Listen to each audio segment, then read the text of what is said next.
Mr. Zuckerman, then Supervisor Rustaller, and then Mr. Zlotnick. Mr. Zuckerman. On? Yes, I think.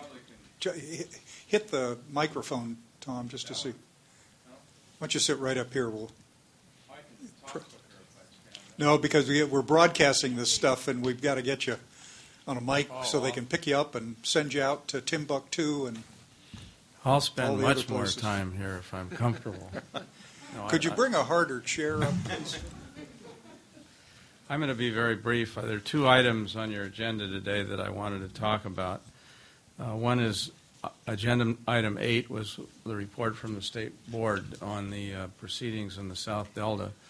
And they skipped pretty quickly over the numerical standards for agriculture in the South Delta. And just brief review for you.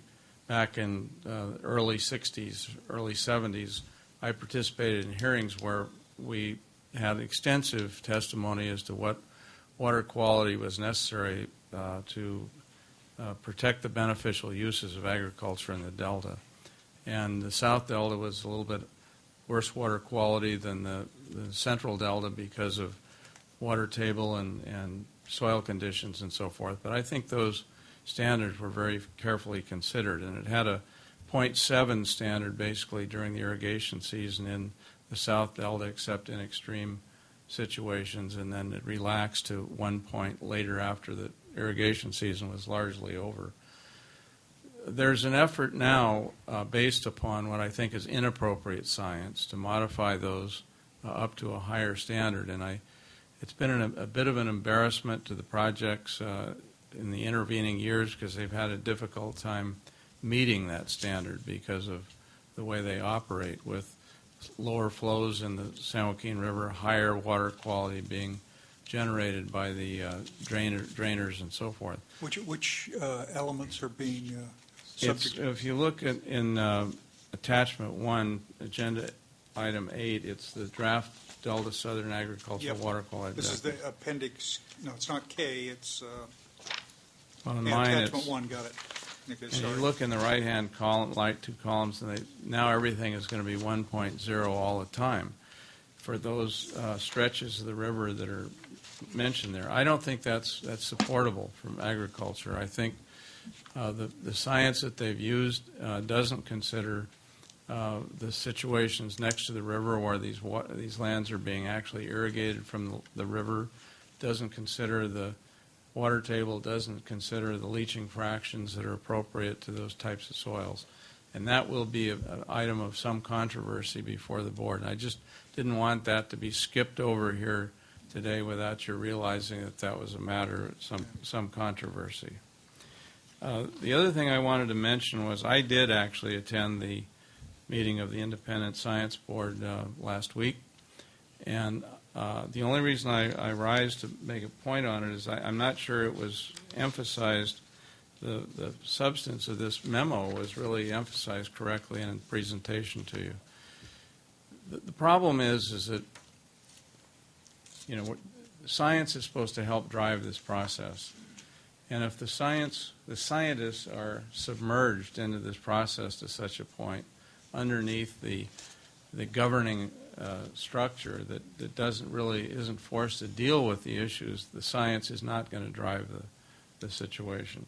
If you look on the second page of the memo, this is the draft letter from the Independent Science Board. Right. And read at the bottom of the second page the paragraph entitled 2. Attachment 2, agenda item 10.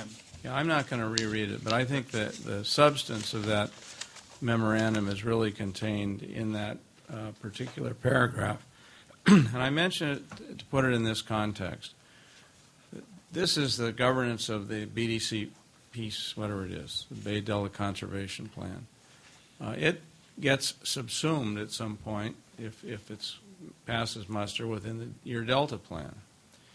And you're going to have a similar type of a problem. You're going to have the science being submerged within the group, which is basically the exporters running the BDCP, and you're going to be facing potentially the same problem with your Delta plan unless you assert at some point over it that the control over the whole plan.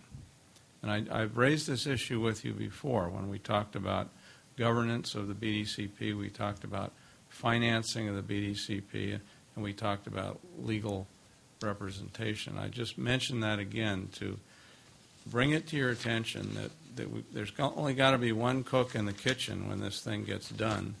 My interpretation of the law is that you guys are the cooks, or the cook collectively, and don't allow yourself to get subjugated or submerged into this process where you don't fully control it. Because as the discussion went earlier, the BDCP is only talking about a fairly small portion of this at the moment.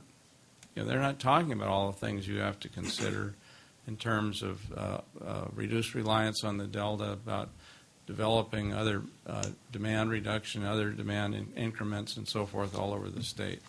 So please be vigilant, be bold. Thank you. Thank you very much, Mr. Zuckerman.